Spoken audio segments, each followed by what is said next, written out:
Hi everyone, welcome back. Today I want to do a slightly different video. Basically, I've received a new camera mount in the post, and it's one that I've been waiting for quite a while to get a action camera down in front of the dashboard, because it's really hard to get a good clear image of the dash display. But anyway, I've been out for a drive. It was an economical drive. I was hoping to demonstrate how economical the Kona is and see it from the perspective of the speedometer and the economy gauges, so you can see exactly what's happening with regeneration, auto recuperation, and those sort of things. I also thought I could test a few things, such as smart cruise control, and you can see that in action as well. So I've literally set off from home. I've set the car with auto recuperation as per normal, and as you can see, the battery at the bottom underneath the speed sign is the speedometer is white, and there are no arrows in there. So white means it hasn't detected a car in front, the radar hasn't detected anyone, and no arrows in there means that I'm in coasting mode. This is how I tend to drive quite a lot of the time. I like the smoothness and the freewheeling of coasting, and then I'll use the paddles to increase or reduce regeneration as and when I need.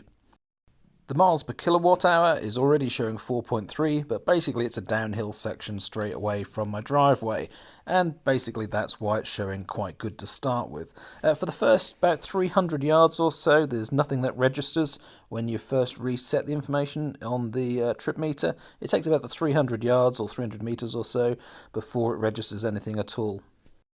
Okay, and there the battery in the auto sign has just turned blue, showing that the radar has detected something in front. It's gone off quickly again though, so nothing that I actually needed to slow down for. Okay, here on the auto recuperation, I'm actually manually adjusting the amount of regen using the left hand paddle, increasing it from 1, 2 and 3 levels of regen, and I'm doing that manually. You can see that I'm doing that manually because the battery is still white and the sign was all white. If it was blue, then it would be doing it automatically using the auto recuperation and the radar detecting something ahead. For a little bit of background information, the screen there is showing a range of 290 miles. We set off with a 91% state of charge, and I'm planning, as I said, a bit of an eco trip here, so we shouldn't be using very much energy.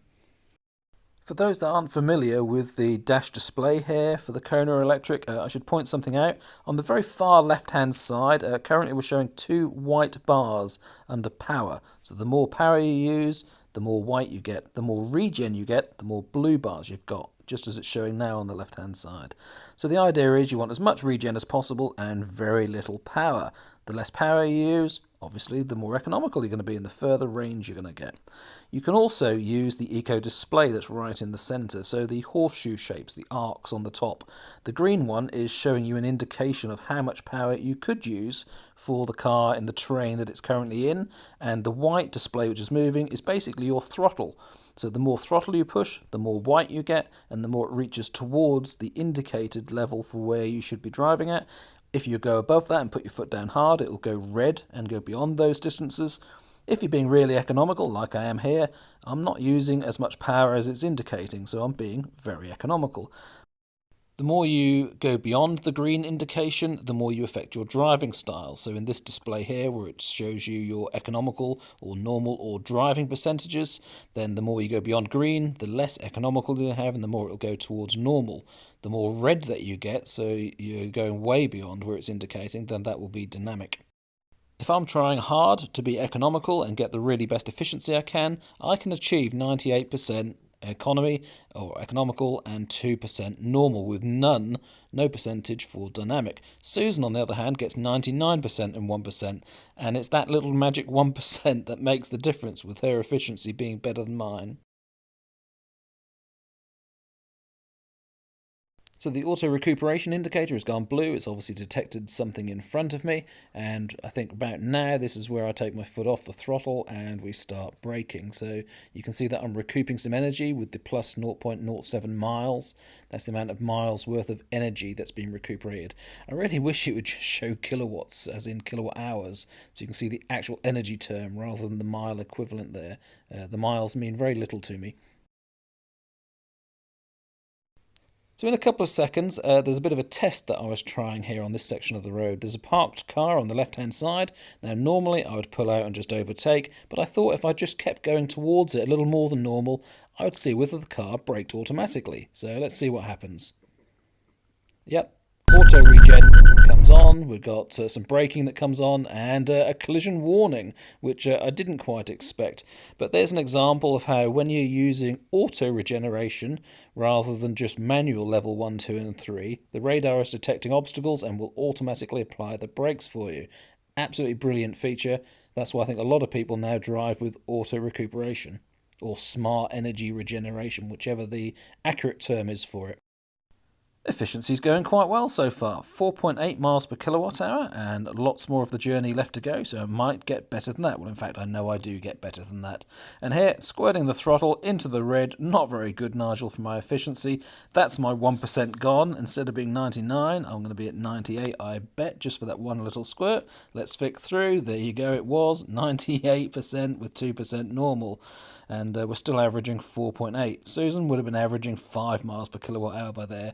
Naughty me. Part of the journey, I thought I would scroll through all the options on the display as well, show you the different modes and show you all the different displays that are available. For example, accumulated information and drive information. They're the two trip meters, effectively. The accumulated information was showing 182 miles, having achieved 5.3 miles per kilowatt hour. So basically we've been doing some economical driving for the last, 182 miles. And I am trying at the moment to do quite a lot of economical driving, and I want to see what range I can get the car up to when I charge back to 100%. Again, trying to understand when it adjusts the range on the screen according to the historical driving performance and efficiency. That's what I'm interested in doing. So I am doing some tests with these numbers. For those of you that are wondering why I haven't included a second camera angle here to show the road ahead, which would make this video much more interesting, you're absolutely right, it would have done, but I was only testing the camera angle in front of the dash. I didn't actually expect to be posting this, but I thought enough actually occurred on the journey and there's enough of interest on the dash display that I could actually do this video and get this out. The only other option was to redo the whole thing and try and recreate all the situations that happened with the two camera angles. And basically, it takes too much time. I'll definitely be doing that next time though. Second camera angle so you can see the road ahead, which will make much more sense of what you're seeing on the dash. It's only 10 degrees C outside and we're achieving quite good efficiency here at 5.2, 5 miles per kilowatt hour, but I think a lot of this is actually downhill. As you can see, I've just flicked into comfort mode. I thought I would start showing the differences of the modes and all the displays for you. So I'm spending a little bit of time here away in comfort mode, and we've just got a normal speedo. The efficiency gauge around the outside has disappeared and the range has moved to the center of the display.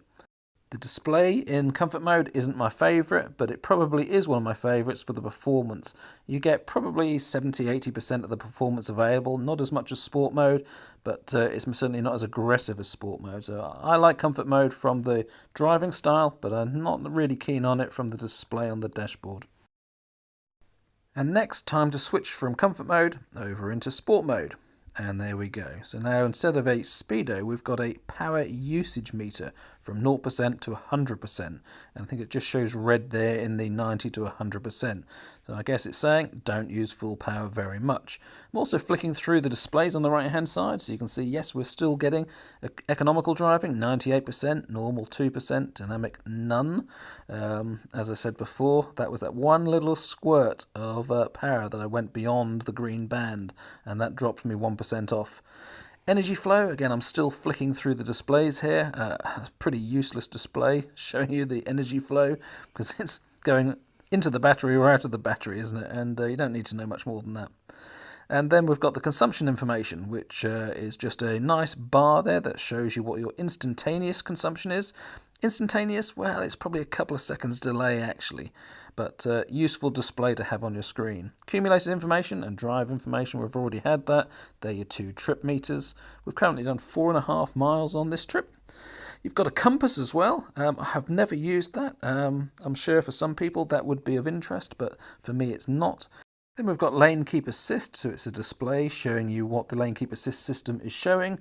Got a tension level, so it's showing you whether you've got any issues with your driving and the car thinks you're not paying attention.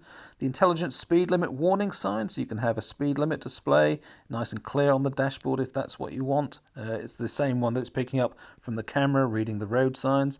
Tyre pressures, they're automatically measured and available. You have to drive a little while before the information registers. Interesting that I did have them all set to 41, and in the last 2 months they've dropped on their own. So I'm not sure whether I've been bumping over some curbs or something, but yeah, pressures have dropped from 41 to 39 automatically. So we're on a 30-mile-an-hour limit. We've got some traffic ahead. This is where I thought I'd stick cruise control on. So I've just engaged it at 21 miles an hour. And you can see with the blue dots between the two cars on the display in the centre of the dash, that's the 4 indicators for how far ahead, how close you want to be to the car in front. So you can see I've increased the speed for cruise control, but it's taking a while to get up to the 30 miles an hour, and that's because there's a car in front. So until the gap is right, and you've got enough gap, it won't build up to the right speed. Now, for example, it's just coming down from 30 slightly. That's again because the car in front is slowing down. So automatically I'm slowing down. I've adjusted the distance now. You can only see the one blue dot, so I'm asking the car to drive closer to the car in front. So it's sped up back up to the 30 miles an hour, and I'm still fiddling with those distance controls. And now we've reached the car in front. Now it's reducing again, so it's automatically here braking using the Regen braking, and that's again because the car in front has slowed down, so it's slowing down. I'm still in cruise control. It's a really nice feature, this, that you can, I wouldn't say switch off, but it just makes the drive so much more comfortable that you're not having to worry about braking and accelerating. The car will do it for you. So yeah, really good feature. I use it quite a lot. But I don't use it when you want to come to a full stop. I know the car's quite capable of it, but as you can see here, I've switched cruise control off, and I like to take control when I know I'm going to be braking and coming to a stop or coming up to traffic lights, those sort of things. I don't like relying on the car to do it on its own. We're nearing the destination now, and efficiency is going really well. This is the best I've seen on the trip so far. 6 miles per kilowatt hour. I think I just flick onto 6.1 in a moment, but other than that, that really is the best that I get on the trip. For information, on this same trip, I have achieved 7.2 miles per kilowatt hour before, but that was in summer weather with much better temperatures. So you can start to see the difference between temperatures. You know, you can knock at least 1 mile per kilowatt hour off, whether you're town driving or motorway driving or whatever else. It makes a big difference, just the temperature. Thank you for watching, everyone. I hope you enjoyed that. That's an example of how I achieve 6 miles per kilowatt hour in the Kona Electric, and I hope that sort of information and the descriptions of the dash displays was of use to a few people out there. There'll be better videos to come, so if you haven't subscribed, click the subscribe button. I promise I'll have more camera angles. I won't just film the dash and talk over it in future. This was a bit of a one-off. Take care and see you again soon. Bye for now.